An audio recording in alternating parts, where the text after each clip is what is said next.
In the silence between star systems, far beyond the reach of familiar constellations, astronomers began noticing something that should not exist.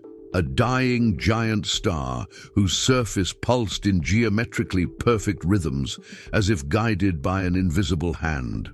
At first it was only a curiosity, an unusual cadence in the light curve, a flicker that didn't match any known stellar phase. But as weeks turned into months, the pattern became undeniable. Something artificial was wrapped around that star. Something unimaginably large. And as our telescopes sharpened, processing thousands of stacked images in search of clarity, the truth finally emerged from the static. Massive, arc-shaped silhouettes orbiting the star with mechanical regularity, their shadows cutting across the photosphere like the bones of a colossal machine. The closer we looked, the more the star resembled not a natural entity, but a wounded titan surrounded by engineered scaffolding, an operation so vast that it could only have been built by a civilization with mastery over stellar physics. Even before the first probe launched, a quiet whisper spread among scientists. No one should have built this. The idea alone felt too large to hold. Stars burn, collapse, explode. They are the engines of the universe, untouchable, unchangeable, indifferent to the reach of any species. And yet here was evidence that someone, somewhere, had dared to reach inside the heart of a living star and reshape its fate.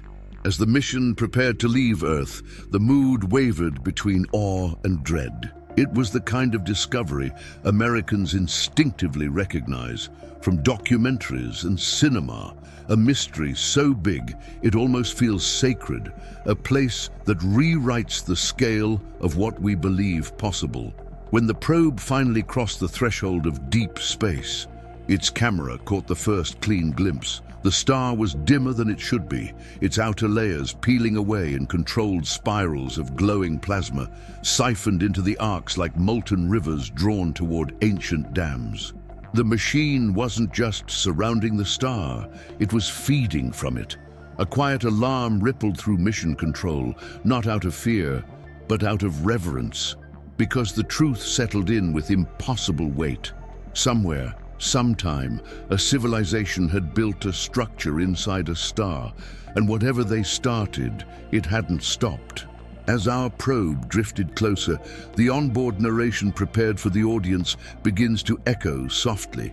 In the heart of a dying sun lies a machine that was never meant to be awakened. And with that, as the glow of the star spills across the screen in slow, meditative waves, the journey begins, not with panic nor urgency, but with a deep breath, an immense quiet, and the unmistakable sensation that what we are about to witness may change our place in the cosmos forever.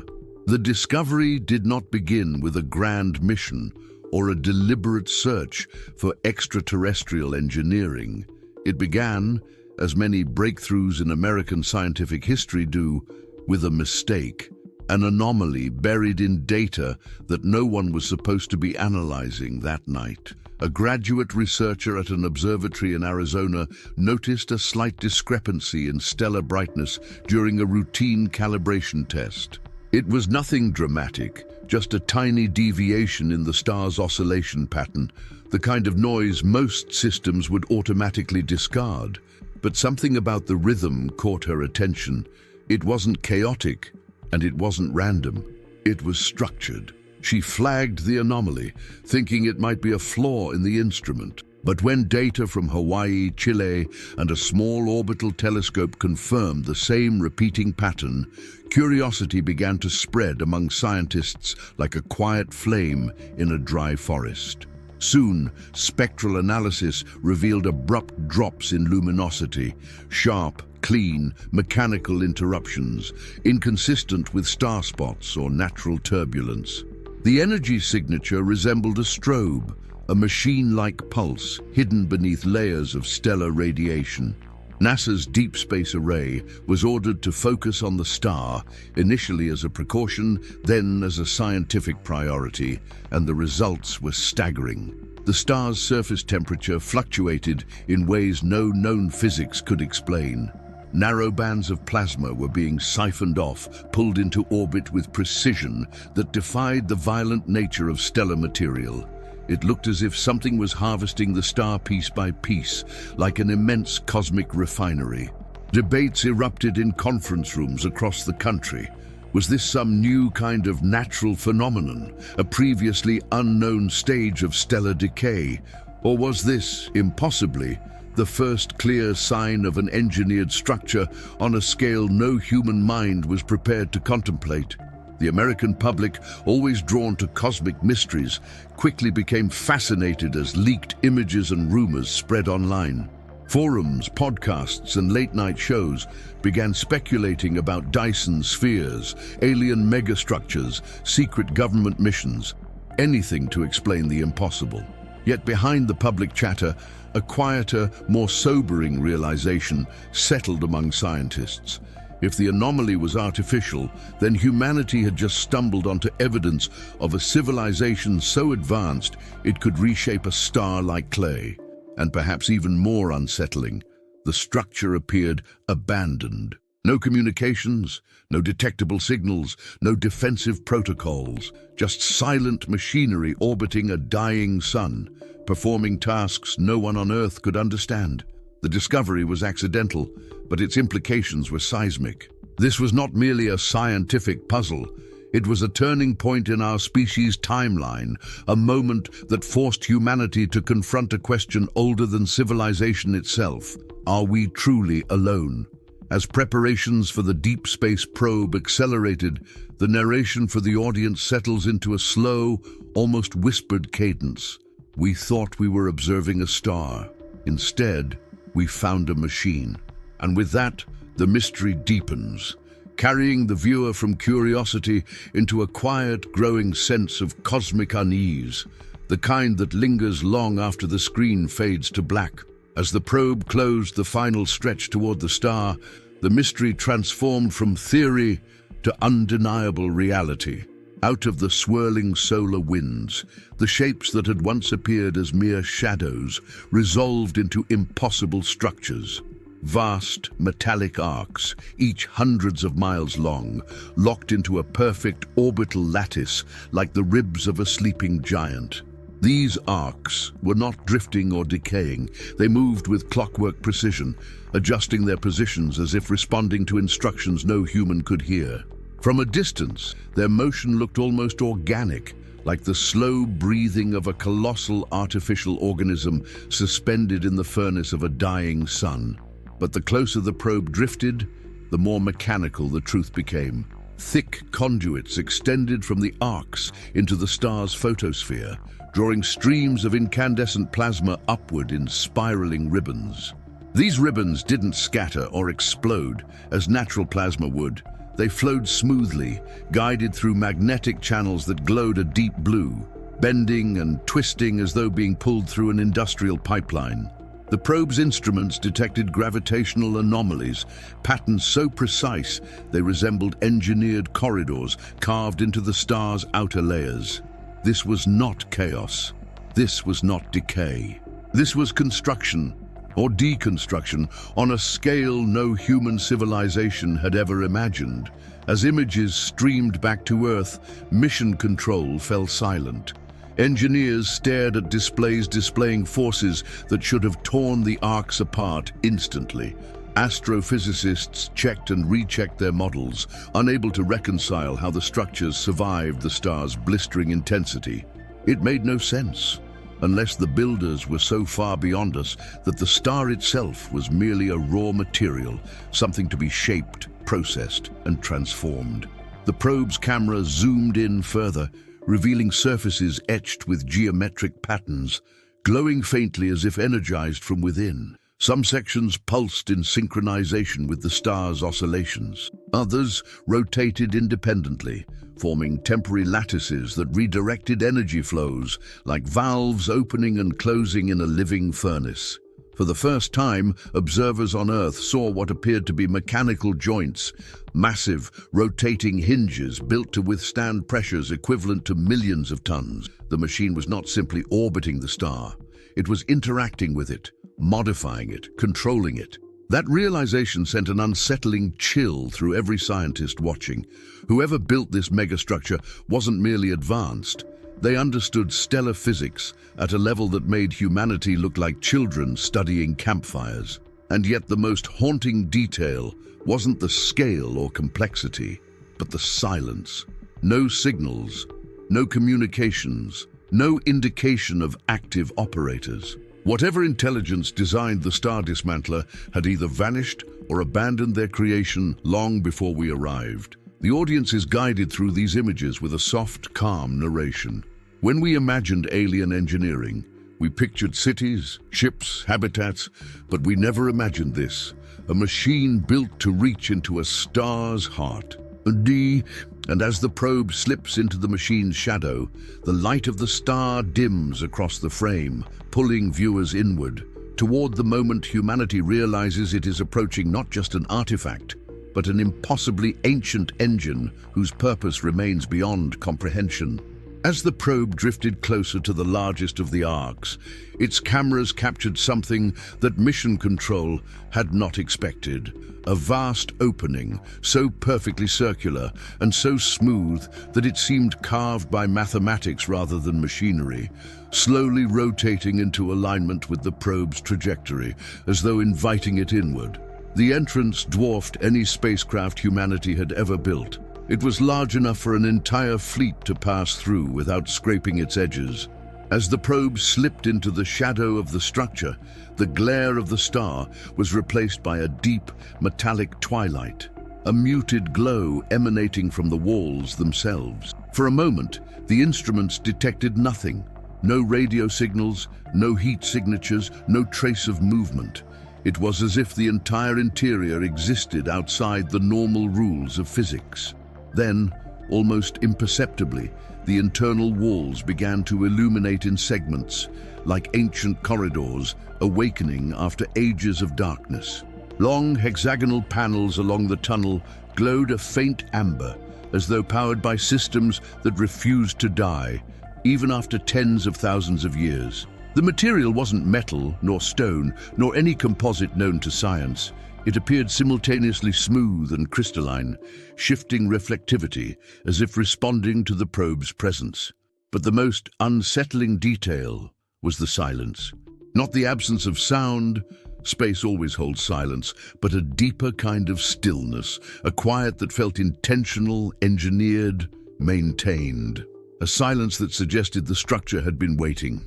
As the probe advanced, guided only by inertia and automated stabilizers, the tunnel expanded into a colossal internal chamber, a space so large the probe's sensors could not immediately determine its boundaries. Ridges and platforms hung in midair, connected by thin, lattice-like bridges that seemed far too delicate to withstand the chamber's size, yet remained flawlessly intact. Some platforms rotated slowly, their movements so precise they resembled the gears of an impossibly large clock. Others drifted, suspended on gravitational fields that hummed at frequencies below human audibility.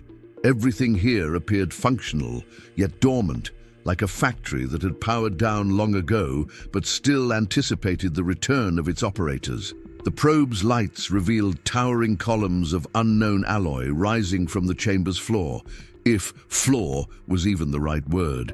There was no architectural up or down. The entire space had been built around a spherical sense of symmetry, as if the builders did not share our concept of gravity or orientation.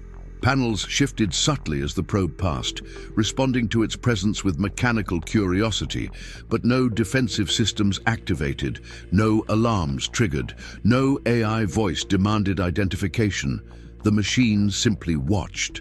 Mission Control felt the weight of that silence. It was not welcoming, but neither was it hostile. It felt like entering a cathedral built for beings that no longer existed, a sacred industrial relic carved into the husk of a dying star. The narration for the American audience deepens into a quiet, reverent whisper. Inside this chamber, we realized something extraordinary. This structure wasn't just built around the star. It was built to work with it. The probe's trajectory carried it through the chamber's center, past rotating mechanisms the size of skyscrapers, each still moving with hypnotic precision despite ages of abandonment. And as the probe approached a narrowing corridor glowing with a faint blue pulse, Mission Control understood they were crossing a threshold into something even more profound. Humanity was not simply observing alien engineering anymore. It was stepping into the heart of a machine whose purpose was far greater and far more dangerous than anyone dared imagine. As the probe drifted deeper into the megastructure, the narrow corridor opened, suddenly, violently, into a space so vast that Mission Control gasped in unison. The chamber was not simply a room, it was an interior world, a hollowed mechanical cosmos suspended inside the orbiting arcs. Platforms the size of metropolitan districts hung weightlessly, tethered by shimmering gravitational lines that pulsed like veins of light through the dark. Entire towers, miles tall, rose from these platforms, their surfaces etched with flowing circuits that glowed faintly, fading in and out like a heartbeat slowed almost to stillness. Some of the towers rotated independently, pivoting in arcs so smooth they seemed guided by thought rather than machinery. The probe redirected its cameras downward, revealing what looked like industrial canyons and conduits that snaked across the platforms like city streets. Except these streets were as wide as freeways, lined not with buildings, but with colossal processing nodes, reactors, and suspended chambers filled with swirling plasma. It was a city, not for biological life, but for machines. A city built inside the skeleton of a star. Everywhere the probe looked, the architecture seemed to serve multiple purposes simultaneously: structural, energetic, gravitational, computational. Bridges twisted in braided patterns that made no sense in human engineering, yet radiated a mathematical rhythm too elegant to be accidental. Cavernous halls stretched into the distance, lit by soft bioluminescent lines embedded in the walls, undulating like tides beneath the structure's metallic skin. At intervals, massive spherical devices floated, some dormant, others slowly rotating, each surrounded by halos of shimmering heat distortion. They resembled reactors, power cores, maybe even storage systems for stellar matter, yet none emitted the heat or radiation expected from such functions. It was as if the entire city was running on a kind of energy humanity had never encountered. Despite the silence, nothing felt abandoned. Everything here seemed paused, not dead. Like a sleeping organism waiting for a signal, a command, a presence that had not returned for millennia. And the deeper the probe moved, the more the city revealed signs of organization. Districts arranged in spirals, conduits leading toward a central axis, machines shaped like cranes or manipulators frozen in mid-motion, as if time itself had stopped halfway through their tasks. The American audience is guided through this with a voice quiet and reverent. This is not a structure we discovered. This is an entire world we were never meant to see. The probe passed beneath an enormous archway, intricately patterned with glyphs that refracted light into prismatic streams. Beneath the arch, a circular platform rotated slowly, dotted with hundreds of metallic nodes arranged like seats around an amphitheater, except these weren't for bodies. They were for systems, terminal stations for operators who controlled this stellar engine with precision beyond our understanding. And yet every node was empty. A faint vibration resonated through the chamber, so subtle that instruments registered it only after analysis. Something deep within the machine city was alive, pulsing, responding, not aggressively, not defensively, but attentively, watching, waiting. As the probe drifted into the center of the chamber, its lights illuminated a massive, spiraling structure descending like an inverted tower toward the star-facing side of the megastructure. It resembled a colossal drill, a lattice of rings extending downward into a glowing shaft, channeling plasma upward like the root of a cosmic tree. And with that revelation came the chilling clarity. This was not simply a city built inside a machine. This was the control system of the Star-Dismantler, an entire civilization's engineering might condensed into a floating machine world designed to reach into the heart of a star and reshape it piece by piece. The silence was no longer empty. It felt intentional, perfect, and as the probe navigated closer, Mission Control sensed that something deeper waited ahead, something that would explain not just the machine's purpose, but the fate of the civilization that built it. The probe's slow drift carried it toward one of the spiraling platforms, and as its light swept across the metallic surface, something new came into view. Something undeniably crafted, undeniably intentional, and unmistakably alien.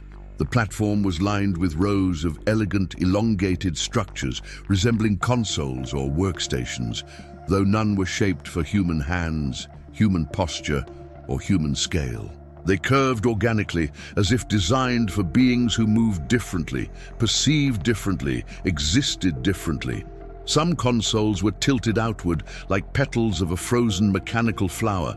Others were embedded directly into the ground, with cables running into the floor like deep metallic roots. On several of these surfaces lay thin sheets of a shimmering material, neither metal nor fabric, etched with flowing glyphs that glowed faintly when the probe's light passed over them. The characters pulsed in sequences that resembled language, though no linguistic pattern matched any known system. Some symbols warped slightly, bending as though reacting to observation, like ink that refused to stay still. Mission Control watched in astonished silence. It was the first direct evidence of a written form created by the builders. And yet, despite the sophistication of their craft, the environment carried a chilling sense of abandonment.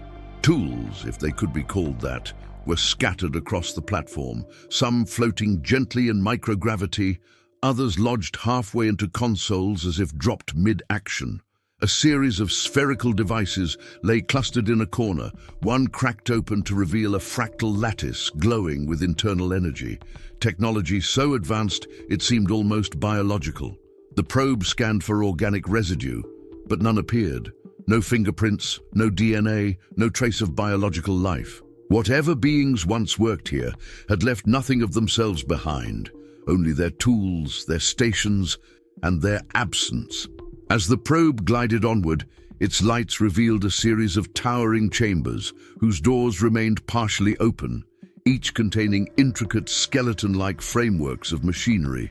Some chambers hummed faintly, powered by systems that refused to die.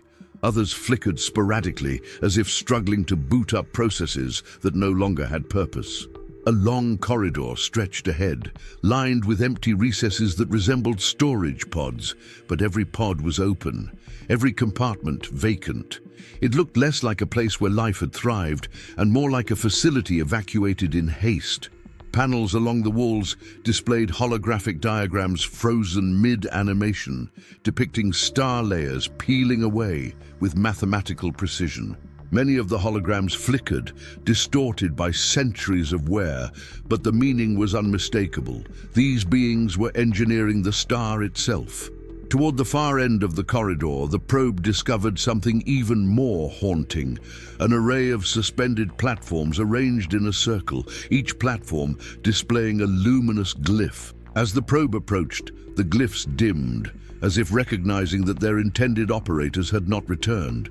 It was the first sign of interactive technology in the structure, and yet it behaved not with hostility, but with a kind of resignation, like systems waiting for commands that would never come. For the American viewer, the narration softens into a somber tone. A civilization capable of carving machinery into a star left no trace of themselves, only their work remains. The emptiness felt intentional, purposeful, almost ceremonial. But scattered throughout the chamber were hints of disruption.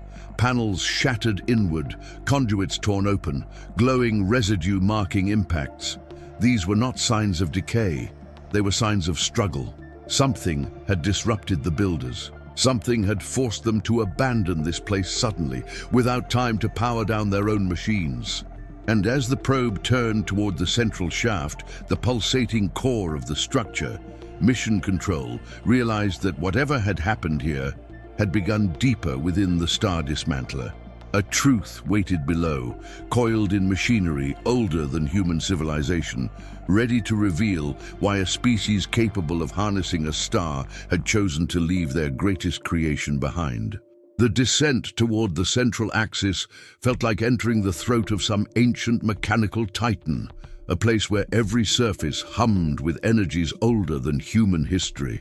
As the probe approached the core, its sensors detected a rhythmic pulse resonating through the structure, slow, measured, almost like a heartbeat. The source of the pulse soon emerged from the darkness, a colossal spherical chamber suspended in a web of luminous conduits, each conduit channeling streams of plasma drawn directly from the star outside. The chamber's surface was covered in shifting geometric patterns, glowing faintly as they rearranged themselves in mathematical sequences far beyond human comprehension. It was immediately clear that this was no passive component. This was the command center, the brain of the Star-Dismantler, and it was still active. The probe's cameras revealed that the chamber was divided into interlocking plates, each rotating independently along impossible axes. Between these plates, blinding threads of energy arced in perfect synchrony, forming a constantly shifting lattice that bent space like ripples beneath a vast cosmic pressure. It looked less like a machine and more like a living star trapped within a skeletal shell, forced to obey a rhythm imposed by its creators. A soft vibration echoed through the probe as it entered the chamber's periphery, and for the first time, the machine responded. Thin beams of pale blue light emerged from the conduits, sweeping over the probe's hull with deliberate precision, as though scanning, analyzing, verifying its presence. No alarms activated, no defensive systems engaged, yet the moment felt undeniably significant, like a ritual handshake between ancient technology and an intruder who did not understand the rules.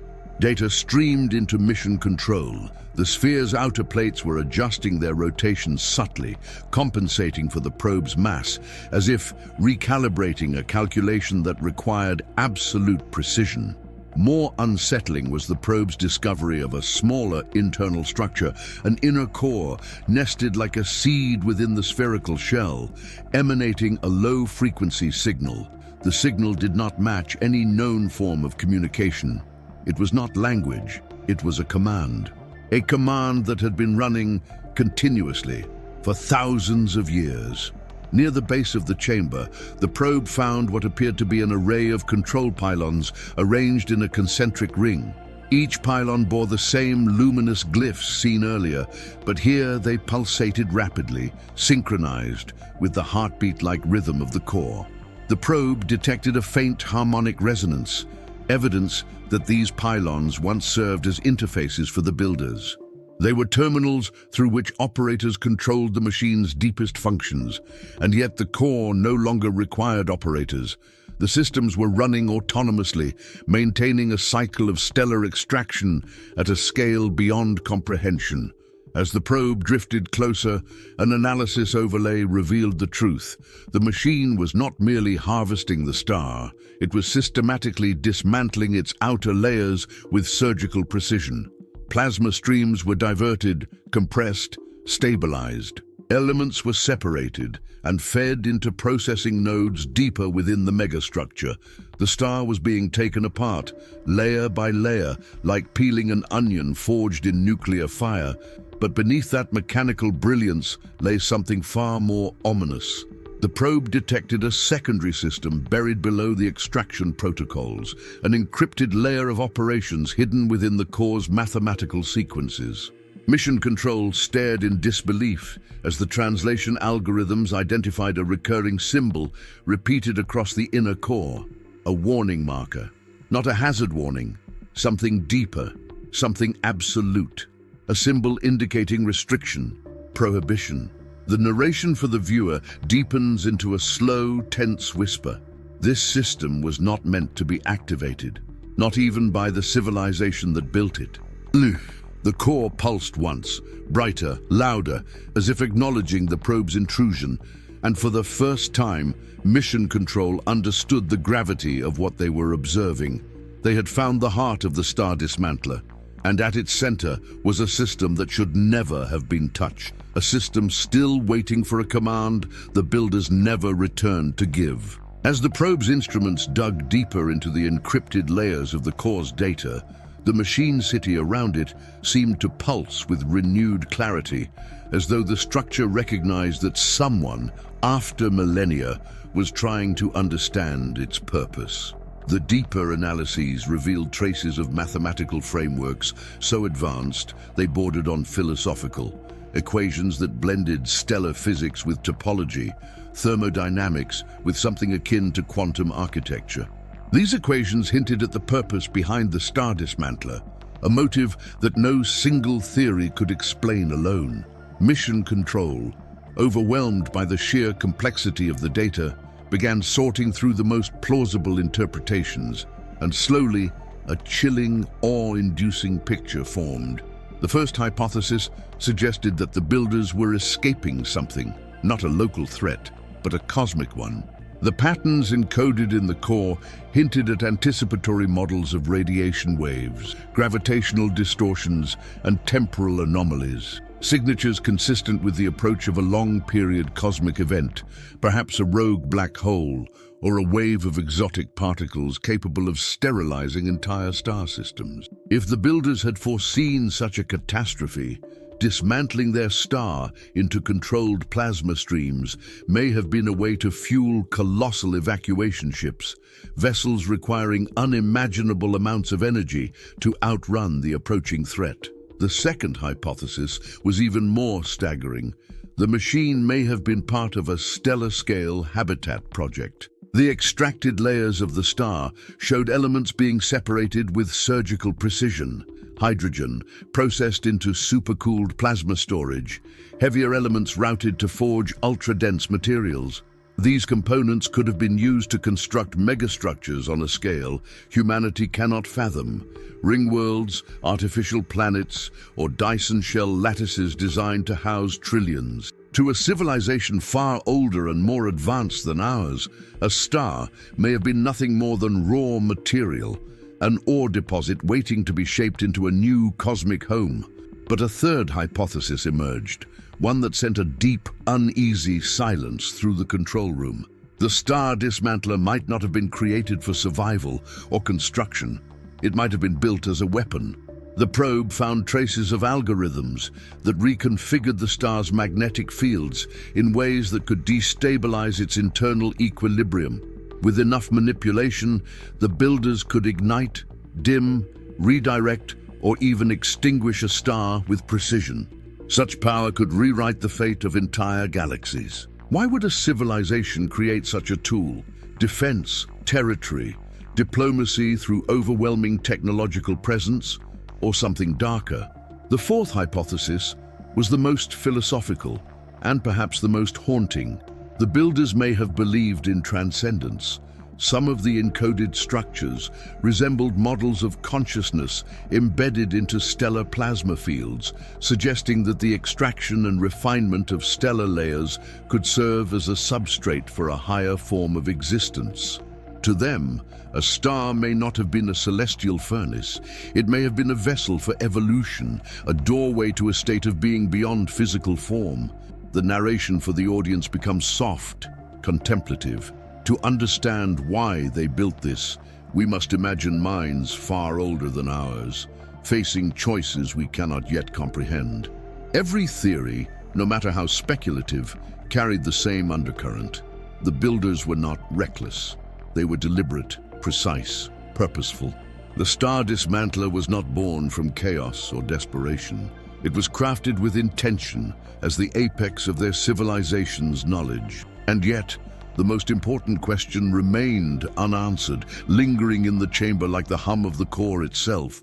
If they created this machine for their survival, their future, or their transcendence, Then why did they abandon it? The probe's lights flickered as it drifted toward the next chamber, and Mission Control understood that the answer lay deeper still, somewhere beyond the glowing conduits, beyond the pulsing plates of the core, hidden in the machinery that had begun reacting to their presence. The Star-Dismantler had a purpose, but its creators had not finished what they began. As the probe glided past the core's final ring of conduits, its sensors detected something that immediately seized the attention of Mission Control. A subtle fluctuation in the star's magnetic field, a tiny tremor rolling outward like the first ripple of an unseen wave. At first it appeared harmless, an oscillation barely above background noise, but then the tremor repeated, stronger, synchronized with the pulse of the machine itself. The star was responding. Plasma streams that had remained steady for centuries began to twitch unpredictably, bending in arcs that deviated from their engineered paths. The luminous conduits surrounding the core flickered in irregular patterns, breaking their perfect rhythm as though something deep within the structure had been disturbed. Telemetry data spiked. Instruments errored out. The probe's stabilizers fired in short bursts to compensate for a sudden gravitational distortion that hadn't existed moments before.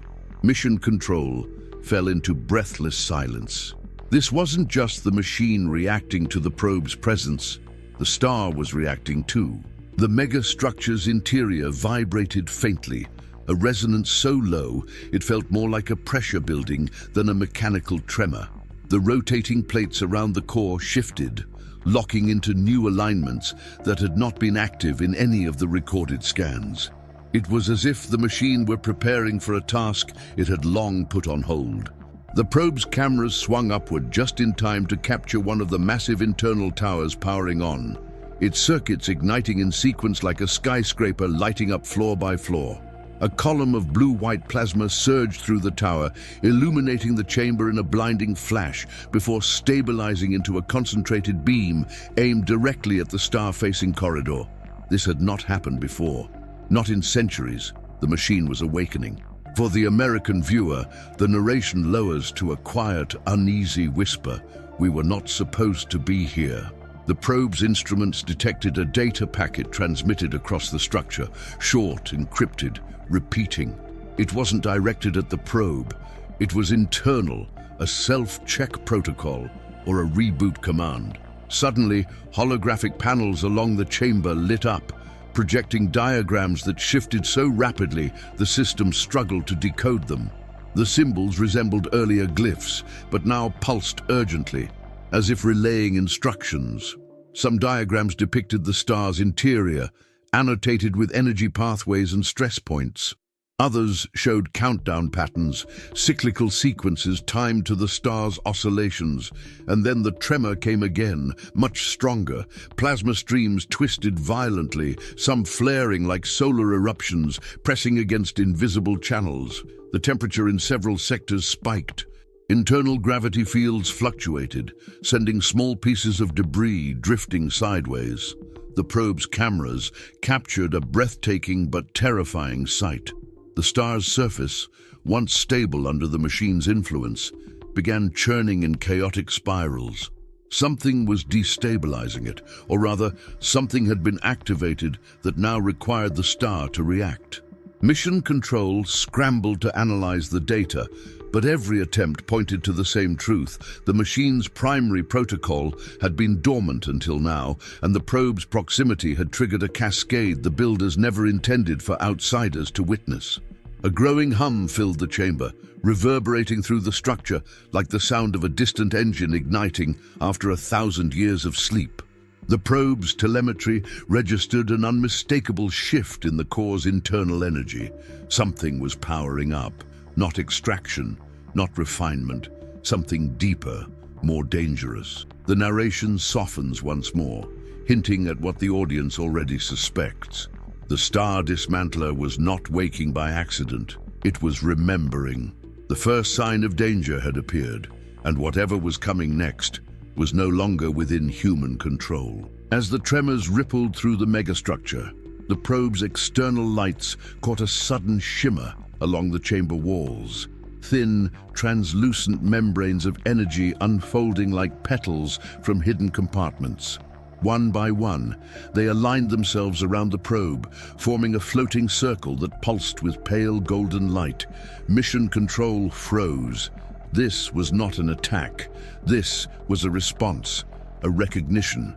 A system that had waited ages for its operators to return had detected the presence of a new intelligence, and, unable to distinguish species, it responded exactly as designed.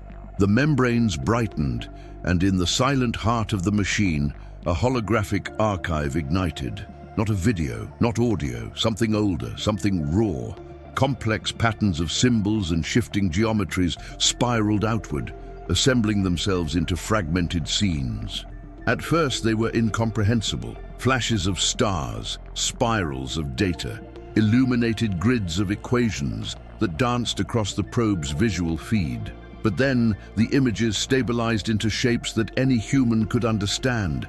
Cities suspended above oceans of molten metal, towers rising into nebulae, fleets of ships orbiting the Star-Dismantler, their forms elegant and alien, built from materials that bent light like water. And then, panic. The scenes shifted violently. The serene megastructure roared with uncontrolled plasma, conduits bursting like veins under unbearable pressure. Waves of radiance surged through corridors as entire sectors of the machine shorted out. In one chilling sequence, the archive showed operators, undefinable silhouettes with elongated frames, standing in a vast control nexus. Their forms glowed faintly, as though made of biomechanical tissue. They communicated not with words, but with pulses of light transmitted through their bodies into the consoles. And suddenly, every silhouette turned at once towards something unseen, just before the scene fractured into chaos. Mission Control held its breath as the next fragment emerged, a simulation of the star itself. Layer after layer peeled away, not smoothly as the machine intended, but violently in spirals of turbulence that threatened to rupture the core. Waves of energy hammered the megastructure. The glyphs in the archive pulsed red, warnings, alarms, danger markers. Something had gone catastrophically wrong with the dismantling process. The probe's translation algorithms, overwhelmed by the density of information, managed to decode a single repeating chain of symbols, irreversible instability. The star had begun to resist. It was reacting to being dismantled, fighting back in ways the builders had not anticipated. The hologram shifted again, showing the internal city in ruins. Towers collapsed, platforms disintegrated into molten debris. Conduits snapped like brittle glass as the star's growing instability overwhelmed the machine.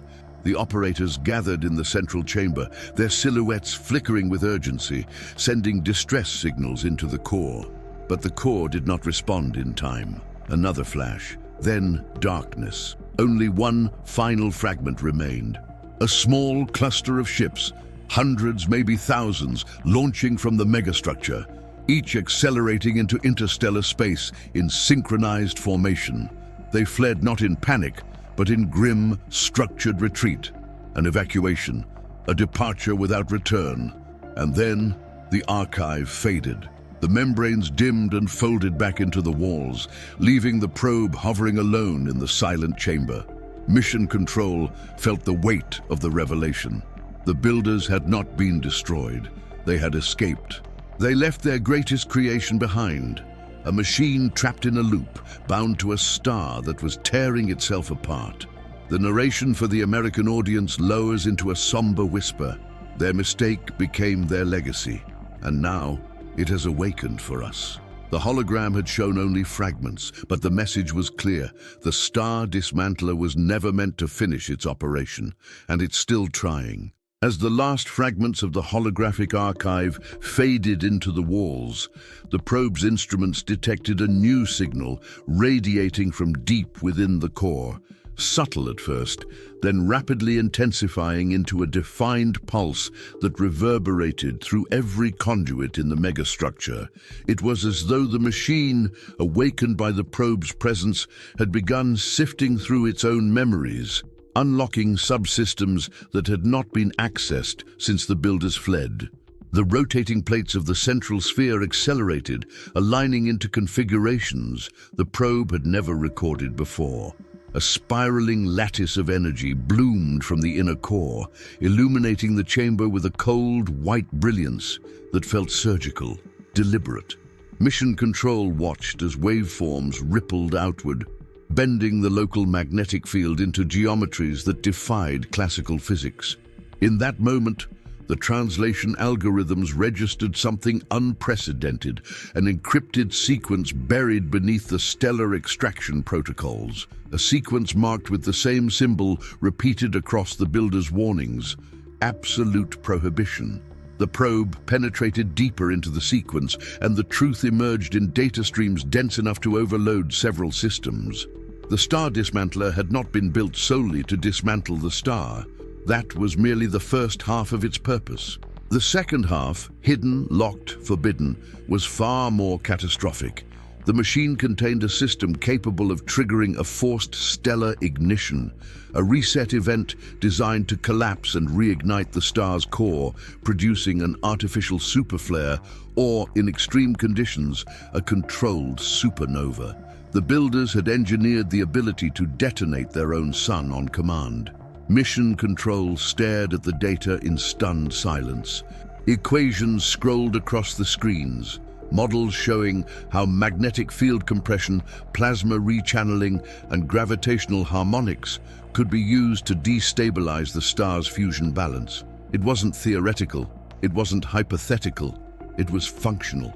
The narration for the American audience drops to a quiet, icy tone. This was the function they feared most, the one no civilization should ever attempt. Inside the sphere, conduits glowed with increasing intensity as the forbidden subsystem warmed to life. The probe detected micro-adjustments in the plasma channels, subtle shifts that directed fresh energy into the inner core. The symbols for ignition readiness lit up one by one.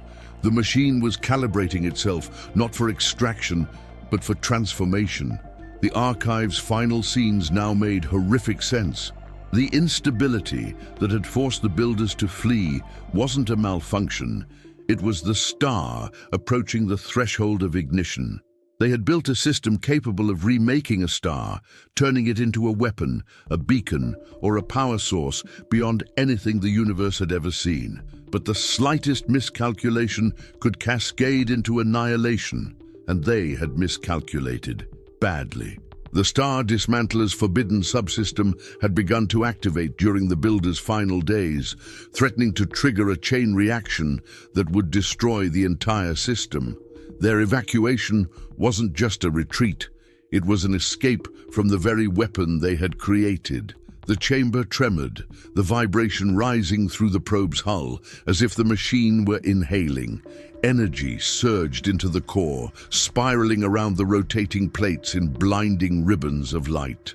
The magnetic field intensified, warping the space around the probe until visual feed distorted at the edges. The forbidden system was waking up, interpreting the probe's presence as the return of authorized operators. It was preparing to continue the process abandoned ages ago.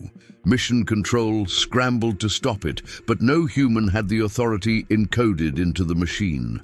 No human matched the builder's signatures, and the machine did not understand the difference. The narration for the viewer softens into a chilling realization. They didn't just build a machine to take apart a star, they built one to end it. And now, with the forbidden system active for the first time in ages, humanity stood on the brink of witnessing a force no civilization, ours or theirs, was ever meant to control.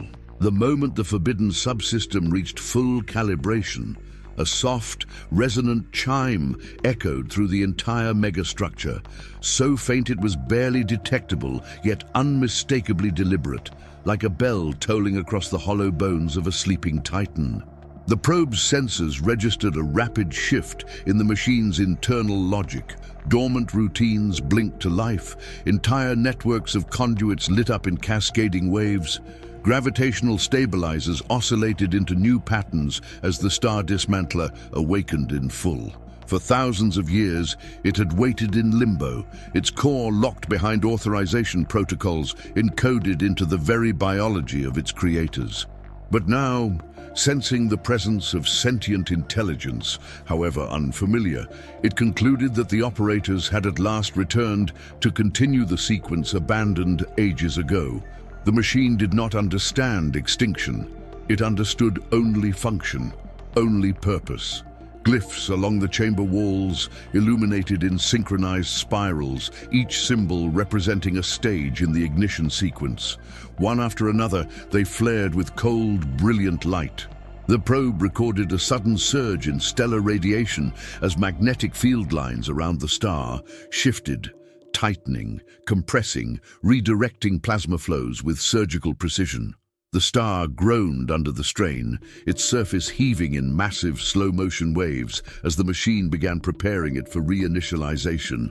And then, the data appeared, stark, chilling, undeniable, a countdown. Not displayed as numbers, but as a rhythmic contraction in the core's energy pulse, shortening with every cycle. Mission Control watched, frozen, as the intervals decreased in perfect harmony with the machine's awakened systems. The Star Dismantler had entered phase 1 of ignition. The narration for the viewer settles into a calm, low murmur. It didn't attack us. It didn't warn us. It simply continued. In the central sphere, rotating plates accelerated, locking into arrangements that resembled vast cosmic mandalas, each configuration channeling unimaginable forces toward the star's exposed interior. Plasma conduits widened, accepting torrents of stellar material in volumes far exceeding their dormant state flow. The inner core brightened, no longer pulsing like a heartbeat, but throbbing like a reactor pushed toward critical threshold. And yet, through all this awakening fury, the chamber remained silent, eerily, serenely silent, as if the machine saw no reason for alarm, as if this sequence was not a catastrophe, but the fulfillment of its intended purpose. The probe's telemetry spiked again when an array of interface pylons came online, projecting faint holographic silhouettes, ghostly approximations of the builder's operators, inviting interaction. The probe, lacking the biological signatures the machine expected, triggered another recalibration. The system interpreted this discrepancy not as an error, but as a sign of operator fatigue, injury, or evolutionary change. Its solution was simple. Assume command continuity. Continue the sequence. No questions, no hesitation. A vibration rolled through the megastructure deeper than any before, and for the first time, the probe's hull resonated in sympathetic frequency with the star itself, as though both machine and sun were entering a synchronized state, a harmonic prelude to something irreversible. Mission Control attempted to override the probe's proximity, sending emergency extraction commands, but the gravitational field around the core intensified, holding the probe in place as though cradled in the machinery's invisible grip. The narration for the viewer softens into a haunting whisper. The machine believed we were ready. The star believed nothing at all. Outside, the star brightened, its surface writhing in patterns no natural sun had ever displayed. The first steps of ignition had begun, and humanity, unknowing, unprepared, and entirely outmatched, had been the catalyst. The Star Dismantler was alive again, and it would not stop. Mission Control had trained for system failures, for hostile anomalies, even for first contact scenarios, but nothing in human history had prepared them for the sight of an ancient stellar engine awakening itself with the quiet confidence of a machine fulfilling its purpose. As the ignition sequence accelerated, the probe detected gravitational shear building along the megastructure's internal frame, bending space in subtle ripples that distorted the video feed into ghostly echoes. The decision came swiftly. Override the probe's observational programming and initiate manual maneuvering to find any subsystem capable of halting or delaying the process. Because if the Star Dismantler completed its ignition cycle, the star would not brighten gently. It would tear itself apart, the probe's thrusters fired, pushing it through the chamber toward a branching corridor that led into the machine's deeper architectural layers. The walls shimmered with flowing glyph patterns, shifting like ink in water as the machine routed energy through its veins. Massive conduits pulsed overhead, carrying accelerated plasma in controlled surges that roared like muted thunder behind fortified partitions. Some conduits glowed steady and calm. Others flickered erratically, as though struggling under loads unseen for millennia. The probe entered a chamber whose internal gravity fluctuated in tightly regulated pulses, creating pockets of distorted space that bent the path of light into graceful arcs. It resembled a gravitational engine room, a place where the builders had once manipulated mass and pressure within the star itself. The probe scanned for interfaces and found a circular array of crystalline pillars at the center. Each pillar emitted faint tones that resonated with the star's oscillations, forming a harmonic map of its internal structure. The patterns showed rising instability, spreading outward like fractures beneath a cracked surface. The ignition had begun its irreversible climb. The probe reached toward the pillars, projecting override signals in every admissible spectrum. For a moment, one of the pillars dimmed just slightly, as if hesitating, considering the request. But then the machine compensated, rebalancing energy across the array with the gentle finality of a system that could not accept interruption. The narration for the viewer takes on a calm, helpless softness. We were trying to stop what was never meant for our hands. The probe moved on, entering a cavernous space supported by enormous suspension beams that stretched into darkness. Rows of towering, dormant machines lined the chamber like colossal statues. Construction arms, magnetic stabilizers, plasma shapers, tools once used by the builders to sculpt the star with precision. Now they flickered awake in sporadic bursts, reacting to the rising power demand. Their movements were slow, strained like ancient muscles remembering long-forgotten tasks. Deeper still, the probe entered a corridor lined with transparent partitions containing swirling clouds of ultra-dense plasma, material extracted from the star's interior long ago. Each chamber glowed with a color no human eye was meant to witness, a spectrum that seemed to vibrate inside the mind rather than the air. The probe's proximity meters spiked as it passed, warning that even a microscopic breach would vaporize it in an instant. But the machine maintained perfect containment even now, as if determined to ensure that every component played its part in the ignition cycle. The probe pressed on. Every chamber, every conduit, every junction revealed the same truth. The machine was stabilizing itself, gathering strength, preparing. There was no single switch to flip, no master override. The builders had designed its critical functions to be self-guiding, self-correcting, self-fulfilling. A civilization capable of reshaping a star had left nothing to chance. At last, the probe reached the final approach to the command spire, a colossal tower rising like a spear through the machine's hollow interior, encircled by rings of light that rotated faster with each passing moment. The spire housed the last conceivable point from which the ignition could be delayed. But even before the probe crossed the threshold, its sensors detected the truth. The spire was already online. Its systems pulsed with unquestionable authority, commanding the ignition sequence to proceed. The narration lowers into a quiet, resigned breath. We were out of time before we even began. The probe's data showed the countdown contracting, the star's core compressing, and the machine aligning its final geometric structures. Humanity had seen enough, and yet the probe continued forward, because understanding the end was the only thing left to do. In the cold glow of the command spire, as the probe drifted into the heart of the final control nexus, the machine activated one last sequence. An encrypted chain buried so deeply in its architecture that even the emergency archives had not revealed it. Dozens of holographic panels ignited at once, surrounding the probe in a sphere of shifting light. But unlike before, these projections were not chaotic fragments of disaster or warnings of instability. They were something else, something quieter, more deliberate, more haunting.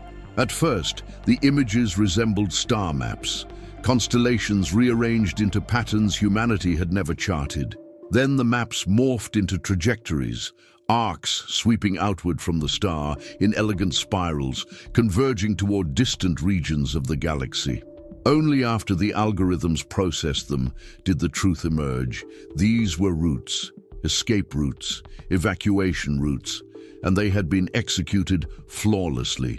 The builders had left their star system not in panic, but in synchronized formations of thousands of vessels, each following pre-calculated pathways toward new stars. They had not been victims, they had not perished, they had relocated with purpose.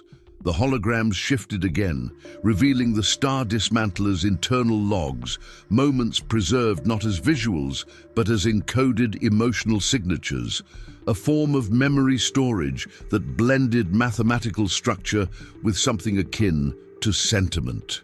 These signatures conveyed no fear, no desperation, only resolve. The builders had known their star was unstable long before the catastrophe depicted earlier. They had built the Star Dismantler not merely to harvest it, not merely to weaponize it, but to manage its death. They had created a machine that would extract everything of value, from energy to materials to data, until the last possible moment, allowing their civilization to depart with the full power of their dying sun behind them. The forbidden ignition system was never meant for them. It was meant for what came after, a way to collapse the star, ignite it anew, or release its final burst of energy in a controlled superflare that would seal the system behind them. A firewall of cosmic proportions, a final closing of the door. They had left the machine running because it was meant to run alone, finishing the star's dismantling long after they were gone. Every sign of chaos the probe had interpreted as malfunction, the trembling conduits, the ruptured platforms, the distorted archives, had been misread. These were not symptoms of disaster. They were the scars of a carefully controlled stellar extraction carried to its final threshold. The builders had not fled in fear. They had completed their mission. Mission Control absorbed the revelation with a silence so deep it felt like grief. For a moment, the narration speaks not with tension, but with awe. They were not destroyed by their creation. They transcended it. The last hologram formed slowly, an image of the star itself, annotated with long-decayed builder glyphs. When translation stabilized, the message was devastatingly simple. Phase 2 will begin when intelligence returns. Do not interfere. The machine had waited eons for its operators to return and authorize ignition. When humanity arrived instead, it made the only logical assumption available to a system incapable of recognizing extinction. Someone had finally come back to finish the sequence. And so the Star Dismantler had awakened, not in error, not in anger, but in obedience to a purpose older than human civilization itself. The probe's cameras captured the star outside as it contracted slightly, surface folding inward like a slow inhale. It was preparing, not because of malfunction, not because of instability, because this was the plan, and humanity had walked into its final act. The revelation settled over Mission Control like a gravity well, bending every thought, every breath toward a single unbearable truth. Humanity had not stumbled into a malfunctioning relic or the remains of a doomed civilization. They had intruded upon a machine still carrying out its creator's final command. And now that command had entered its endgame. The star outside trembled in slow, rhythmic contractions as the machine aligned its structures for ignition, each oscillation brighter and more forceful than the last. Plasma flowed through conduits in roaring, incandescent rivers. Gravitational stabilizers hummed at frequencies that made the probe's hull vibrate. and the core pulsed with the accelerating heartbeat of a system preparing to rewrite the fate of an entire sun. In that moment, Mission Control faced a dilemma no human had ever confronted. To interfere, to force an abort, risked catastrophic collapse. The algorithms extracted from the machine made it clear, interrupting the sequence prematurely could destabilize the star to the point of implosion. A collapse of that magnitude would create a neutron-rich core, ejecting lethal radiation across light years and producing gravitational shockwaves capable of destabilizing nearby systems. Humanity would not merely stop the ignition, they might trigger something far worse, but allowing the sequence to continue was equally perilous. The ignition system did not simply reawaken the star, it reshaped it, compressed it, reconfigured its fusion pathways. Depending on the parameters chosen by the builders, a choice encoded in biological signatures no human possessed, the star could brighten into a hyperactive furnace, collapse into a white dwarf, or explode in a controlled supernova whose shock front would expand across the galaxy. The builders had departed safely. Humanity had not. The narration for the viewer deepens into a tone of profound introspection. To act was dangerous.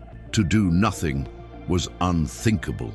And as the probe circled the command spire, it transmitted data revealing something no one had considered. The ignition cascade, once started, could no longer be gently unwound. There was no safe shutdown sequence, no fallback mode, no emergency dampening. The builders had not designed the machine to stop, they had designed it to finish. And that meant the decision facing humanity was brutally simple. Leave the machine alone and let the star trigger its final transformation, or find a way to disable the Star-Dismantler entirely, destroying the greatest technological marvel ever discovered, along with the accumulated knowledge of a civilization thousands or millions of years more advanced than humanity. The weight of that choice crushed Mission Control beneath its enormity. This machine was the closest thing to a cosmic legacy the universe had ever revealed. A blueprint for stellar engineering, a testament to what intelligent life could achieve when no longer bound by planetary limits.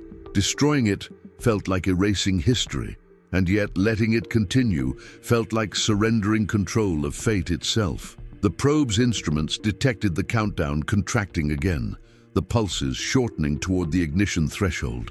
Time was almost gone. The narration grows quieter, almost whisper-like. We had touched something ancient, and now it demanded a response. Experts argued, quietly, urgently, over the implications. Was it humanity's right to interfere with a process that predated civilization itself? Was moral restraint even meaningful when the star was already committed to its fate? And above all, did humanity understand enough to choose at all? In the end, one truth crystallized beneath the rising hum of the awakening engine.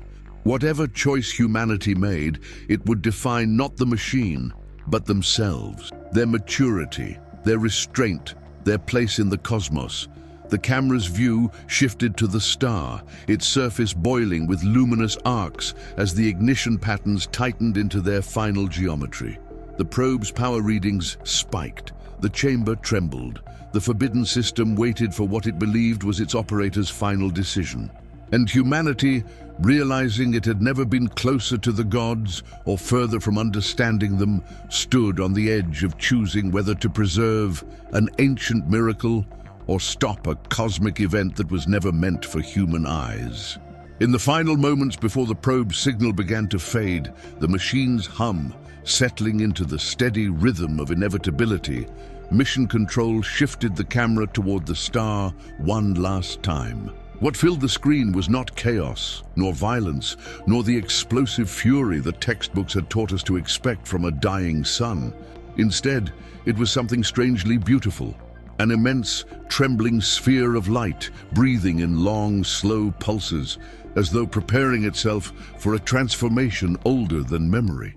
The luminous arcs of the Star-Dismantler framed the star like the ribs of a cosmic cathedral, their metallic silhouettes glowing gold as rivers of plasma flowed through them with dreamlike grace. Even in its instability, the scene felt composed, intentional, almost serene. The narration for the audience lowers into a meditative whisper. In the heart of this dying sun, we found not destruction, but design. The probe drifted farther from the core, its cameras capturing the full scale of the megastructure from within. A hollow world wrapped around the blazing heart of a star, a place built with purpose beyond anything humanity had ever dared to imagine. The countdown to ignition continued its steady contraction, but in those quiet moments, the urgency faded into something more profound.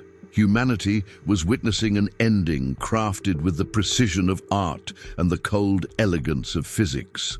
An ending chosen, not feared. As the probe slipped past one of the colossal internal towers, its lens caught a final reflection. The shimmering glyphs of the builders, faintly glowing along the tower's surface, as if offering a silent farewell to those who dared to follow their footsteps. They had left their system behind, knowing it would someday collapse into a burst of energy that would echo across the galaxy. They had left their machine to complete the cycle. And they had left the question of whether that cycle should continue to whoever arrived next. The probe systems dimmed as gravitational turbulence increased, and soon its signal began to fragment, transmission dissolving into static, then reassembling into scattered bursts that carried glimpses of the star's surface, erupting in luminous spirals. Mission Control watched the feed with an awe that quieted every voice in the room. They were no longer engineers or scientists or analysts. They were witnesses, tiny observers staring up at a story written on a scale too large for human comprehension. The narration expands into a final, slow reflection. We have always looked to the stars for answers, but some answers do not arrive as comfort. Some arrive as questions about who we are, what we might become, and what responsibilities we inherit when we step beyond our world. The star outside flared, its light spilling across the machine's skeletal arcs like molten gold, and for a moment the entire structure glowed as if remembering the hands that built it. The probe's last intact frame showed the beginning of the ignition geometry locking into place. Vast magnetic fields weaving themselves into patterns that no natural star would ever form on its own. And then the screen dimmed.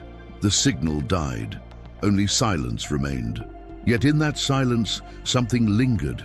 A sense of humility, a sense of wonder, a sense that humanity had brushed against a truth far larger than itself. The machine would finish its task or falter trying. The star would live again or collapse into darkness. And humanity, standing millions of miles away with only echoes of data and a fading memory of light, was left not with certainty, but with perspective. We may not be ready for the answers hidden in the stars, the narration concludes softly, but the stars are ready to reveal themselves. Fade to black.